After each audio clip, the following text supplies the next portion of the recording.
Olá, meus amigos do Brasil, tudo bem por aí? Que ótimo, hein? Que ótimo por aqui, sempre ótimo.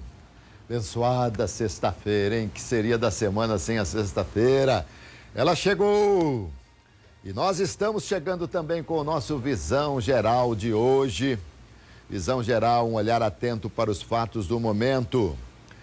E eu vou conversar hoje aqui com a secretária Eliane Jocilaine Pereira, secretária dos Direitos da Pessoa com Deficiência e Cidadania de Campinas.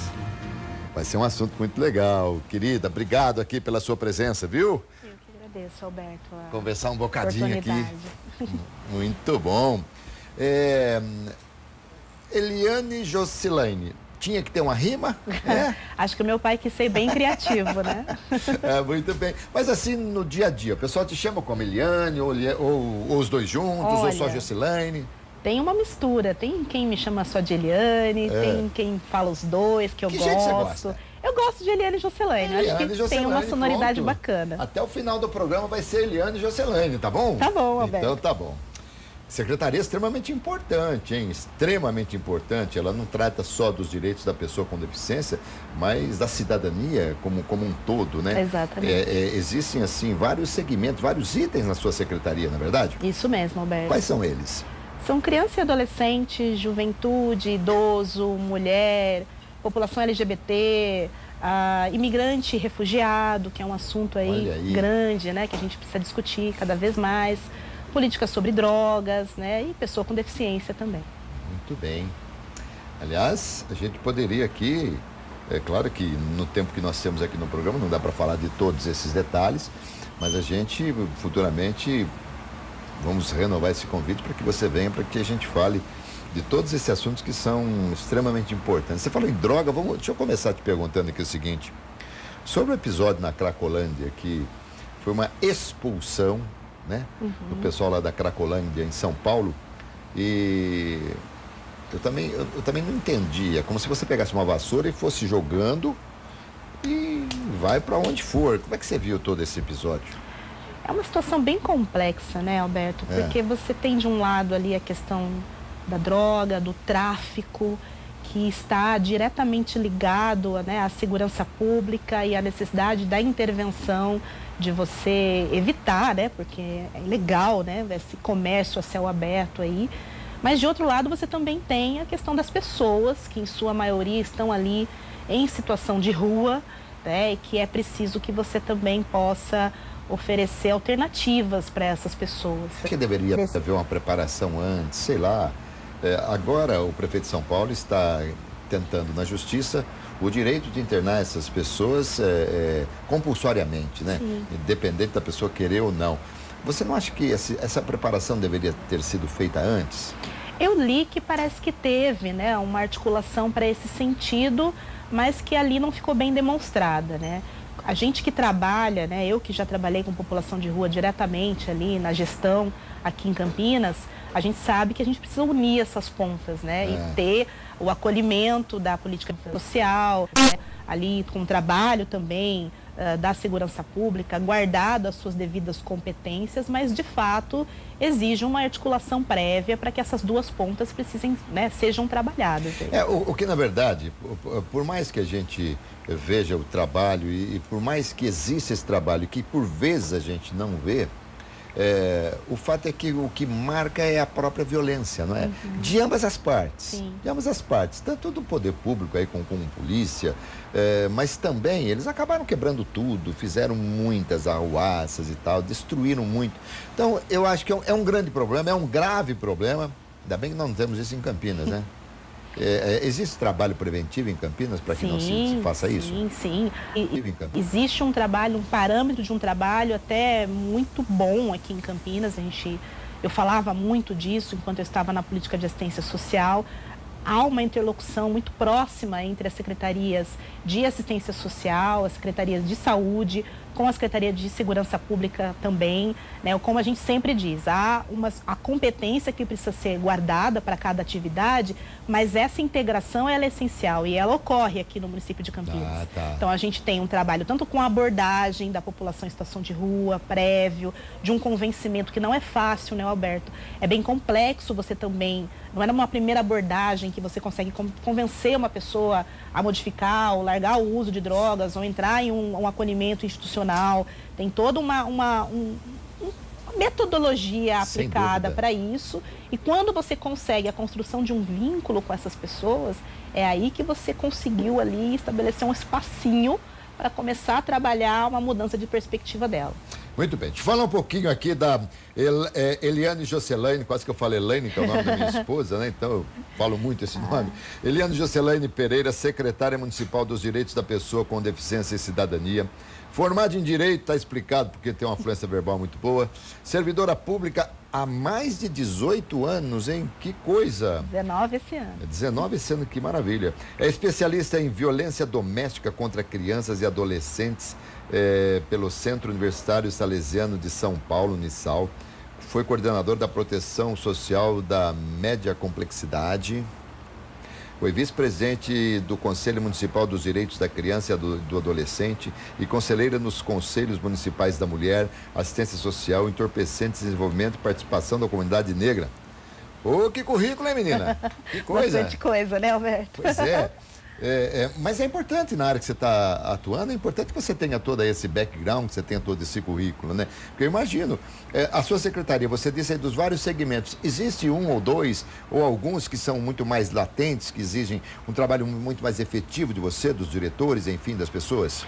Eu acho que hoje, Alberto, está meio que equiparado, né? A gente está num contexto social, o que eu digo, tenho dito bastante, né? Muito odiento, muito preconceituoso.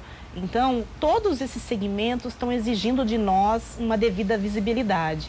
Hoje eu entendo que não dá para você trabalhar um ou mais segmentos em detrimento de outro. É preciso que a gente integre, inclusive, os sistemas, né? Porque a gente fala, tem pessoa com deficiência negra, tem pessoa com deficiência mulher, tem pessoa com deficiência idosa. Então, os assuntos e as temáticas acabam se conectando. Então, não tem nem como a gente tratar de forma diferente, né? A gente pode, não sei se um dia será erradicado de vez o racismo no Brasil e no mundo, né? Mas a pessoa que tenha deficiência e que seja negra, ela sofre mais ainda? Sofre mais. A gente tem uma crença, né, no Brasil de que o racismo talvez não exista porque nós somos um país miscigenado. Mas isso está bem enraizado, né, dentro da população, e isso não é verdade. A gente tem ali muitas situações que pela cultura popular brasileira não são interpretadas como racismo, mas que são, né? Não é nem tanto velado mais, as pessoas até verbalizam, mas não pensam naquilo que verbalizam. Ou às vezes de forma inconsciente, ou às vezes não raciocinam naquilo que estão dizendo e estão praticando o racismo. E por conta disso, a vulnerabilidade das pessoas aumenta muito mais quando ela é deficiente. Né? Então você tem o preconceito aí que a gente precisa trabalhar ligado à raça, né? E essa pessoa ainda tem mais uma questão de preconceito que é ser deficiente. Então não é fácil. Você sabe, Eliane Jocelaine, você sabe que há algum tempo, vamos colocar aí, quando era garoto eu jogava bola, isso até outro dia mesmo, ontem, digamos assim, ontem. Nós jogávamos ali, eu como sou narrador de futebol, e eu tenho para mim alguns conceitos. Eu vou no estádio de futebol, vou narrar um jogo, se eu vejo um time, não tem um crioulo, pronto, para mim não é time.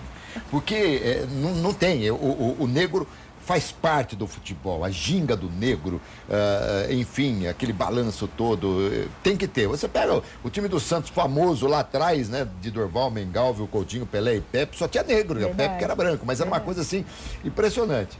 Então, e quando nós jogávamos bola, quando éramos garotos, a gente se referia ao negro até com alguns apelidos e com algumas formas de tratamento que hoje, se você expuser isso, realmente você acaba sendo processado e tal.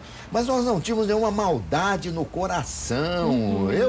Eu já revelei muitas vezes, eu não vou dizer para você que eu fui criado por uma negra, mas teve duas irmãs que trabalhavam na minha casa com os meus pais, eram negras, e eu sempre tive o maior carinho, então era diferente. Por que mudou essa situação? Nunca mudou, né, Alberto? Eu acho que o que mudou foi a consciência de que isso talvez isso é uma questão muito complicada e que a gente precisa modificar, né? Eu acho que hoje até a posição que as pessoas negras ocupam e a possibilidade de ter voz e o seu lugar de fala, né, poder ser escutado, ouvido agora, traz mais a perspectiva de que o assunto seja colocado à discussão, né? Antes você tinha um lugar só para os negros, que era ou o subemprego ou o trabalho doméstico. Você não tinha muita possibilidade de discutir qual era o seu lugar na sociedade. Acho que hoje, até com uma maior qualificação, com um maior acesso ao ensino, até por conta das questões das políticas afirmativas para a população negra, sim, você tem conquistado espaços onde essas discussões podem ser realizadas. E aí você começa a discutir, né? Sim, e você sabe, eu sou muito ligado à propaganda, e hoje os cosméticos para o negro, né, para a mulher negra, é um mercado estrondoso, uma coisa assim impressionante. Então, eu não consigo dissociar, sabe? Para mim existem dois tipos de seres humanos. Tem a raça humana e a raça desumana. Para mim é só isso, não tem mais nada. Bom, vamos voltar aqui, vamos falar de acessibilidade. Vamos lá. Nós quando vamos a um determinado prédio, vamos a uma determinada casa de shows, alguma coisa nesse sentido, quando a gente vê que tem uma rampa de acessibilidade, a gente fala, está plenamente adequado. Não é só isso, né? Não. Isso, claro que é o básico, é o começo. Mas o que empreende, digamos, ou que compreende um estabelecimento que esteja dentro das normas da acessibilidade? A acessibilidade é um termo bem amplo, né? Está dentro aí do que a gente fala que são das normas, né? Hoje, a acessibilidade, ela precisa corresponder e atender à NBR 9050, que é uma norma, né, brasileira aí, além da legislação federal, e ela contempla não só rampa, mas também a possibilidade de você ter tecnologias assistivas, de você ter, por exemplo, você vai a um restaurante e você ter um cardápio em braille, você ir ao banheiro e o banheiro está com as medidas para entrar uma cadeira de rodas, porque a pessoa com deficiência, ela também usa o toalete, né? Claro. Então, assim, é você discutir formas de que essas pessoas possam adentrar os espaços. Isso está na lei? Está, Alberto. Bom, mas a lei não é cumprida, né? Infelizmente, nem sempre. Porque com a mais down aqui, eu digo o seguinte, se houver uma fiscalização, primeiro, cardápio em braille, não são todos os restaurantes, todos os bares que têm. Difícil. Embora seja obrigatório. Mas o banheiro, porque o cardápio em braille é uma coisa assim mais fácil de fazer, você concorda? Sim. Do que uma construção para fazer um banheiro adaptado, aquela coisa toda. O estabelecimento que não tiver é passível de multa e é passível de fechamento, inclusive? É passível, sim. Até inclusive no município nós estamos já com um fluxo de que qualquer novo empreendimento que precise ser avalizado pela Secretaria de Urbanismo precisa em seu projeto ter o projeto com acessibilidade, sob pena de não ser aprovado. Sim. Então cabe sim a fiscalização, esse é o papel que o poder público tem realizado e tem que realizar cada vez mais. Nisso, sabe, eu acho, Eliane Jocelaine, eu vou falar todas as vezes o seu nome composto, porque eu sei que você gosta, a gente tem que agradar as pessoas. Eu acho o seguinte, essa medida é extremamente salutar e importante. Olha, daqui para frente não se aprova nenhum projeto que não esteja dentro de conformidade. No entanto, se vocês saírem, se a sua secretaria impuser uma fiscalização rigorosa em Campinas, por exemplo, você fecha metade dos estabelecimentos, você vai provocar um desemprego muito maior do que nós estamos vivendo. Então, além de tudo, você precisa ser... aí tudo você tem perder a ternura. Isso, tá certo? É verdade. Alguma coisa assim. A gente tem que ter a consonância com os princípios da razoabilidade e da proporcionalidade, vamos dizer assim, né? A gente tem um déficit, uma defasagem histórica relacionada às pessoas com deficiência no município de Campinas e no Brasil, No município de Campinas, mais de 240 anos, sem pensar nas pessoas com deficiência. É claro que a gente não recupera todo esse déficit de uma hora para outra. A gente precisa ter um planejamento para procurar atender. A Francisco Glicério, uma das mais bonitas e principais avenidas de Campinas, a Avenida Francisco Glicério, agora que foi remodelada e tal, ela veio ao encontro desses interesses? Sim, sim. O projeto dela foi todo previsto com acessibilidade, ela tem piso tátil, tem rampas com as inclinações adequadas. Como é que é o piso tátil? O piso tátil é aquela sinalização diferente que a gente vê, ou amarela, ou vermelha, ou preta, que a gente, é uma faixa, né, que tem na calçada para que as pessoas que usem, né, bengala tal, possam se sinalizar e ser guiadas para o destino onde elas precisam ir. Interessante, né? Como a gente tem que pensar em coisas, porque quando a gente fala em deficiência, a gente imagina uma pessoa de cadeira de roda, não, e tem tantas outras deficiências, né? Auditiva. As não aparentes, as não aparentes, exatamente. Aquelas que a gente consegue ver e aquelas que a gente não consegue ver. E a Glicério, nesse aspecto... Ela está atendendo, inclusive não só relacionada à pessoa com deficiência, né? As pessoas idosas tem ali na Glicério? Oi? Tem como o cego, porque é todo especial a travessia de cegos também, né? Sim, a Glicério também tem isso? Tem, a gente tinha previsto tem previsto e está semáforo, né? Porque eles precisam ter também a mobilidade de atravessar de uma via para outra. Sonoro? É sonoro? Sonoro. Você sabe, parece incrível, mas hoje, com esse mundo corrido que a gente tem, estou tentando fazer com que o dia tenha mais horas, mas está difícil. Está difícil. Eu praticamente, acho que se eu andei umas 2 vezes na Glicério, depois de remodelar, muito porque pouco, é um outro caminho, a gente mora num distrito de Campinas, vem para outro lugar e tal, então, você tem acompanhado, você tem ido, você foi, claro, eu imagino. Então, a Glicério está realmente... nota 10, digamos assim, nesse aspecto? Ela está atendendo as normas. Eu acho que é claro que a gente sempre, quando a gente faz política pública, a gente também tem que pensar naquilo que talvez a própria pessoa com deficiência possa nos dizer e dar de feedback do que talvez possa melhorar. Sim, isso lógico, ela está vivendo o problema. Isso, mas em termos de normativas, né, ela foi contemplada com aquilo que precisava ser. Muito bom. Então, quando a pessoa é deficiente, quer marcar, deficiente não, tem deficiência, porque ninguém é deficiente. Isso. Ela tem deficiência. E vai marcar um encontro com uma outra pessoa que tem deficiência, se combina. Vamos na Glicério, que lá dá pra gente se encontrar legal. Lá dá pra caminhar, lá dá pra poder se guiar legal. Muito bem. Querida, dá licença um pouquinho pra mim aqui. Toda. Vou falar aqui diretamente pra você, ó.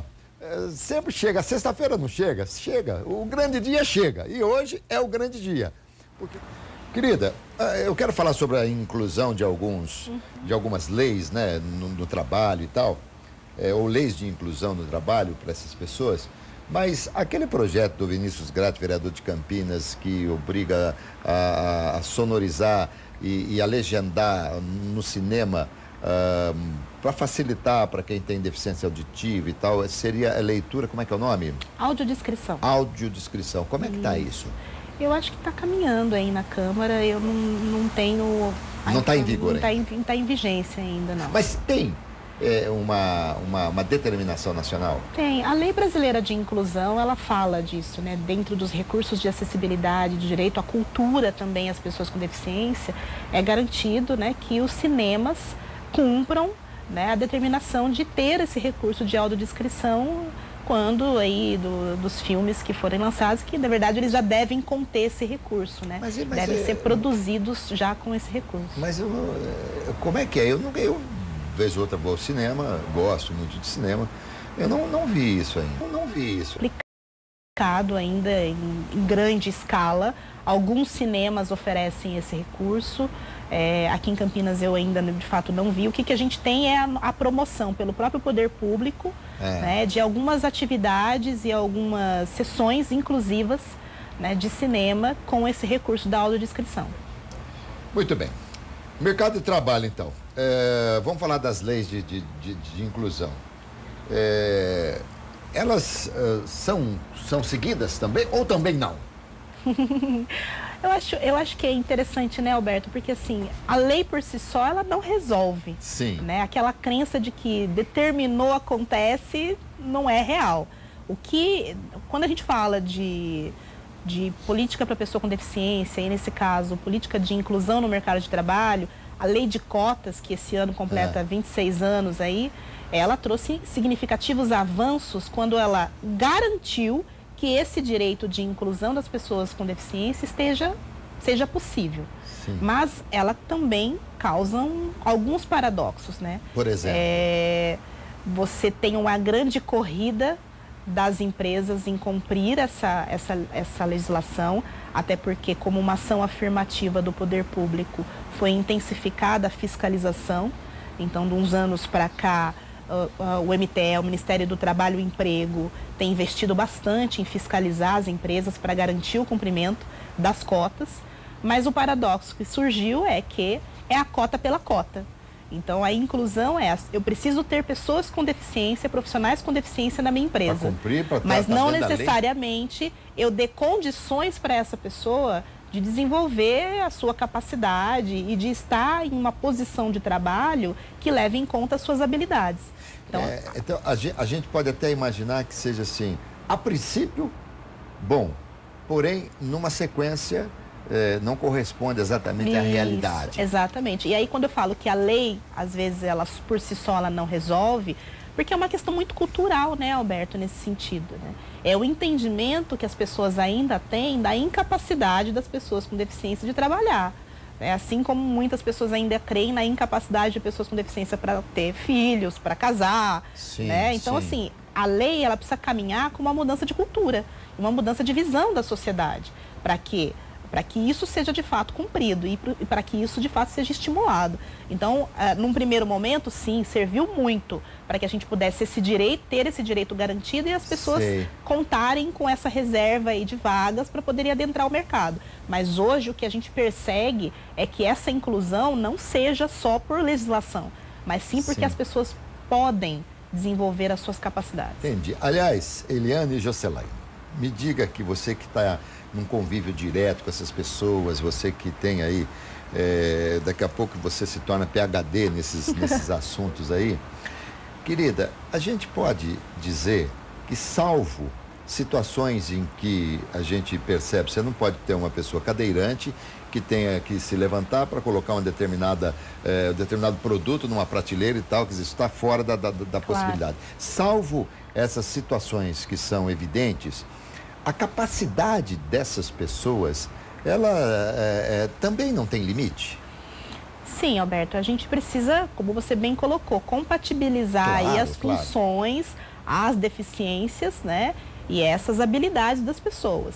Por exemplo, se a questão for de um cadeirante que precisa estar numa linha de produção, ele pode estar numa linha de produção desde que o ambiente, a barreira ambiental seja quebrada e as adaptações necessárias sejam realizadas. Tem um investimento aí da empresa que ela precisa realizar para fazer isso.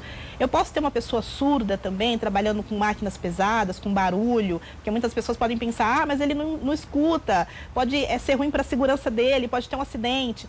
Não, ele pode estar lá desde que a empresa também crie mecanismos para que esse trabalho seja... Limites que lhe dê todo o conforto de Tem empresas aí que eu vi e achei muito, muito legal as iniciativas que diferem as pessoas pelas cores dos bonés, por exemplo.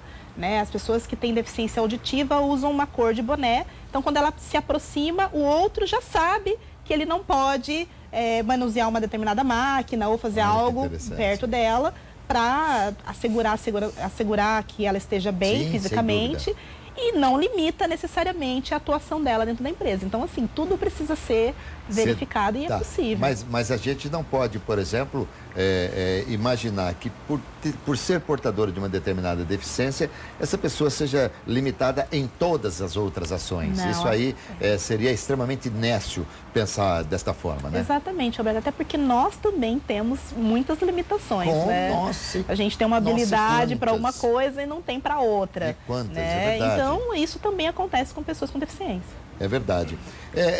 Eu tenho aqui um amigo que eu citei já outro dia também, o Wagner Alves, que ele não é cadeirante, ele anda com as muletas, narrador de futebol, trabalhamos juntos. Por vezes, eu tinha vontade de escalá-lo para fazer um determinado jogo, mas eu não escalava porque eu sabia que não tinha como ele ter acesso à cabine, porque não tinha elevador e era uma escada monstro, às vezes em caracol. Então, o que tem que se fazer é que tudo seja adaptado, para que a vida dessas pessoas seja facilitada, né? Isso, né, Alberto? Porque não é a deficiência a questão, são as barreiras que impedem a pessoa com deficiência de poder trabalhar, de poder conviver, enfim. E vocês, essas leis, elas estão assim em mutação a todo instante? Porque, como você disse, é muito importante você ouvir a pessoa que tem a deficiência para que ela possa trazer subsídios para que vocês possam formar determinadas opiniões e seguir em frente como formadores de opiniões também, como você hoje que está no executivo, o executivo tem poder para resolver determinadas coisas.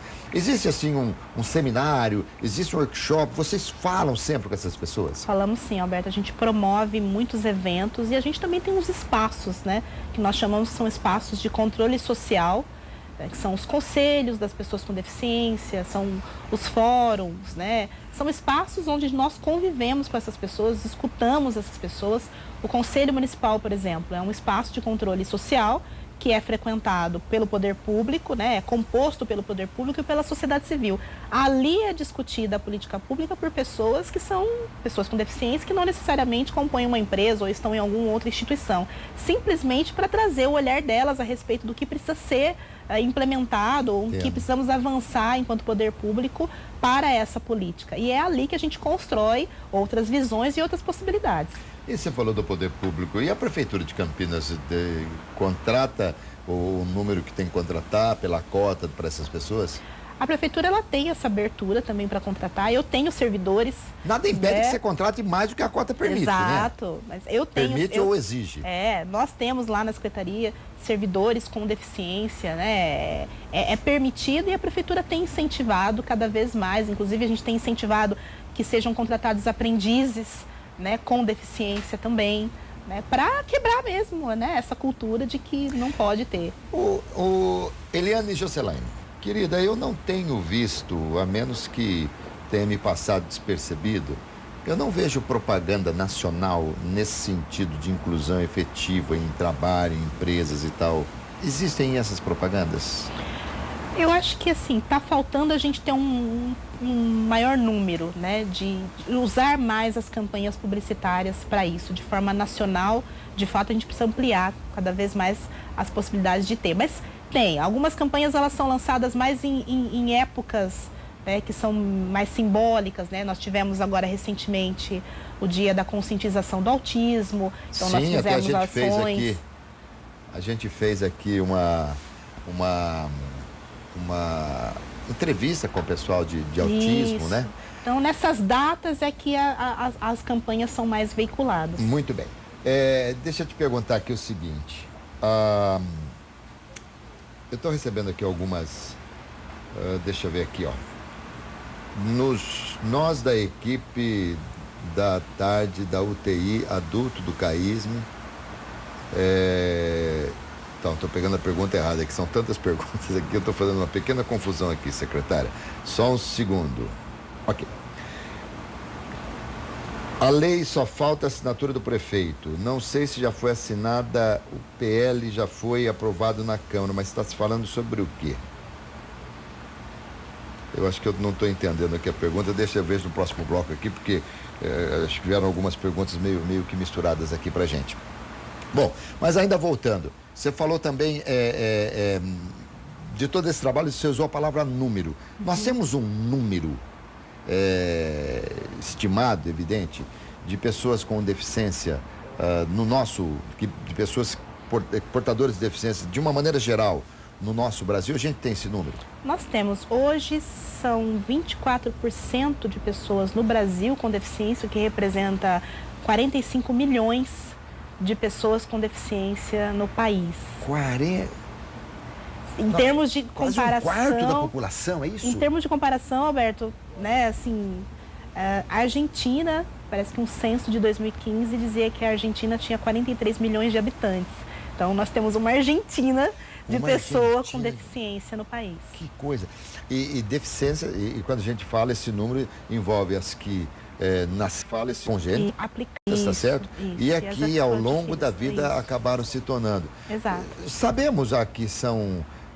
qual o número que é maior? As que vieram ao mundo já com deficiência ou que se tornaram deficientes ao longo da vida? As congênitas, eu não tenho esse número aqui agora, mas acho que as congênitas, elas são as que têm o maior número, mas eu não posso estar enganada, então esse número eu não tenho aqui agora.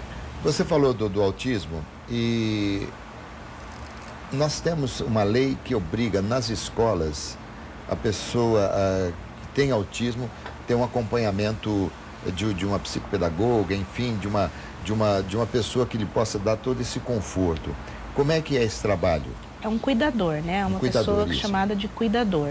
Ela é para aquelas crianças, né? Aquelas crianças que precisam de um recurso para poder corresponder às atividades pedagógicas. Não são para todas as crianças com autismo. Não para todas? Não, porque dependendo você tem, do grau.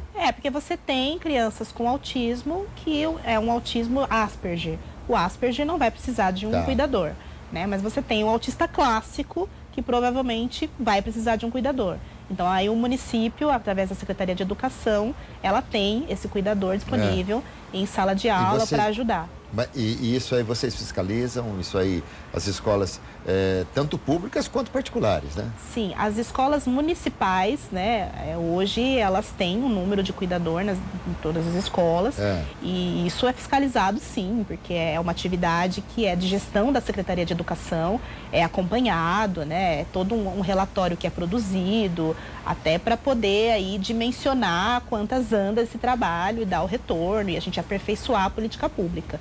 As escolas particulares, a gente já tem uma dificuldade um pouco maior, porque ela foge do âmbito, né, da execução do poder público, mas enquanto política pública é um canal de diálogo que nós precisamos ter, né, com os órgãos de educação, para que a gente garanta que elas também, né, cumpram esse papel, até porque a gente tem observado uma migração das escolas particulares para as escolas da rede municipal, tanto pela condição econômica, quanto às vezes até porque as escolas municipais hoje têm recursos que as escolas privadas não têm. Pois é. Você estudou em escola pública? Eu estudei meio-meio. Eu estudei meio-meio na faculdade, não, mas olha, escola pública no meu tempo era coisa boa, hein? E não é por nada não, a nossa rede municipal é muito boa. Que bom. Isso.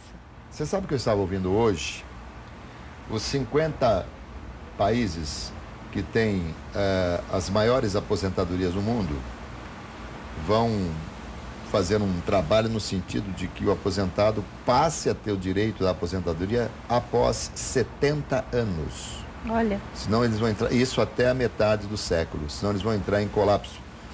E também as crianças que estão no Reino Unido, na Grã-Bretanha e tal, as crianças terão uma estimativa de vida de 103 anos. Uau! Uau! Que loucura! Que loucura mesmo. Então, quer dizer, reforma da Previdência é algo que tem que ser feito. Precisa. Com comedimento e tal, mas preciso é necessária. fazer, com certeza. Vamos lá. Tem muito idoso, né? Campinas tem muito idoso? 130 mil é a estimativa. 130 mil idosos. Com uma perspectiva de a gente chegar e esse número subir rapidamente, porque a gente tem essa expectativa de vida subindo, né? Então, você vê, eu já sou idoso. Tá bem? Tá bem. Então, assim como eu, muitos idosos ainda estão trabalhando, são pessoas ativas e tal. Então, eu concordo muito que a gente reveja essa situação. E também não abro mão das minhas prerrogativas de idoso, hein? Claro. Quando eu vejo alguém estacionando um carro no lugar, isso até perceber que não, eu chego e falo, você é idoso? Exatamente. Não. Então, por favor, tira o carro daí, que aí é carro. Eu acho que todo mundo deveria fazer isso, não? Também acho. Importante isso, né? Só cobrar. O idoso, quando a gente vai a um shopping, quando a gente vai a um lugar público, onde tem as vagas determinadas para idoso e para deficientes também, existe um percentual, porque isso não é aleatório. Não é. Tem um percentual de reserva de vaga, né, para pessoa idosa e para pessoa com deficiência. E esse percentual ele precisa ser obrigatoriamente cumprido, né? E a fiscalização também é feita. A gente tem até uma lei municipal também que fala disso, né? Do cumprimento desse percentual. Se não me engano, acho que é 5% de reserva de vagas, se não me engano, para idoso e pessoa com deficiência. Muito bem. Acho que antes que a gente esqueça aqui, o projeto Vinícius Grátis já foi aprovado, sim, né? Tá. Só não sei se foi sancionado pelo prefeito. Eu acho que deve estar na mesa do prefeito para sancionar. Muito bem. Mas de qualquer forma, Vinícius Grátis já esteve aqui comigo, né? Extremamente atuante também, um grande abraço para ele. O que é que a sua secretaria faz para o idoso? Legal. É uma pergunta muito pertinente e você falou alguns elementos importantes, que é a nossa atuação. Você falou de hoje você ter um número de pessoas que são consideradas idosas, mas que estão na ativa. Sim. Né? E que estão aí querendo cada vez mais ter um envelhecimento saudável, né? A nossa secretaria ela tem promovido também ações nesse sentido, para que a gente também quebre esse paradigma de que idoso é só aquela pessoa, né, aquela bengalinha. Aliás, que não sai de tirar casa. esse símbolo, viu? Do idoso com bengalinha ali, precisa mudar esse símbolo aí. Né? Então a gente tem uma perspectiva de que a gente precisa, e nós estamos trabalhando dentro da secretaria, para que a gente incentive cada vez mais o envelhecimento saudável, com atividades culturais, com atividades de esportes, numa integração com as outras políticas públicas. Além disso, Alberto, a gente tem uma outra questão, que é a questão da violência contra o idoso. Né? Então, a nossa secretaria também tem uma grande atuação, até porque a nossa secretaria ela é o que a gente chama de transversal. O que é isso? A gente atua em conjunto com as demais políticas públicas sociais. Porque o idoso ele precisa ser observado e olhado pela saúde, pela educação, né, por tudo. Então a gente faz um trabalho integrado com as demais secretarias para assegurar que todos os direitos sejam reconhecidos e garantidos. E nessa questão da violência, a gente tem tido um trabalho de prevenção. Né? Nós estamos trabalhando para promover atividades que visem a prevenção de violações e violências contra a pessoa idosa. Né? A violência nas suas diversas características. Essas casas de repouso também vocês visitam, vocês fiscalizam? Sim, nós temos uma rede de acolhimento para pessoas idosas que não está na nossa secretaria, está na Secretaria de Assistência Social, mas que tem um acompanhamento e uma gestão do município, né, para que sejam acolhidas aquelas pessoas que precisam, né, e que estão, vamos dizer, abandonadas pelas suas famílias, né, que não têm para onde ir, que não podem se cuidar sozinhas. Então, esses serviços de acolhimento servem para isso. Mas uma coisa que precisa ser bem entendida, Alberto, que o acolhimento das pessoas idosas deve ser o último recurso. Porque nós queremos promover cada vez mais o entendimento de que a família é responsável pelos seus idosos. E a responsabilidade é uma responsabilidade protetiva. Né? Uma responsabilidade que não gere violência e não gere violações de direitos. Muito bem. Amanhã eu vou visitar meu sogro, 87 anos, né? Que legal. Lúcido, totalmente lúcido, Mauro Machado, querido Mauro Machado. Ó, nós estamos chegando ao fim. Dá um beijo aqui na Joelma e na Margot, que são suas amigas lá da assistência. Pode deixar. De onde você estava, né? Verdade, saí de lá, minha família. E 19 anos de 19 anos de prefeitura. Prefeitura, né? E deixou direito há algum tempo, né, de atuar, né? Mas trabalhou, né? Trabalhei, ainda tudo, faz algumas coisinhas. Um pouquinho. Olha, Eliane Jocelaine Pereira, foi um prazer enorme falar com você. Você é extremamente agradável, comunicativa, gente boa, bonita. E olha, foi uma delícia, tenho certeza que o meu público também gostou. Eu que agradeço, Roberto. É uma chance enorme, uma oportunidade maravilhosa estar aqui com você, que é uma pessoa assim carismática, uma pessoa que me deixou super à vontade. Que bom. E aí transmitindo isso aqui para os seus telespectadores. Você vai voltar, viu? Porque nós vamos depois separar alguns itens para você falar diretamente aqui, tá bom, querida? Legal. Meus amigos, tenho certeza que vocês gostaram. A Eliane Jocelaine é muito agradável. Hoje é sexta-feira, gente. Não podemos nos esquecer aqui de afrouxar o nó da gravata. Ufa, que beleza, hein? Um ótimo final de semana para todos vocês, viu? Saúde, paz, alegria e muita sorte. Vambora, querida? Ok.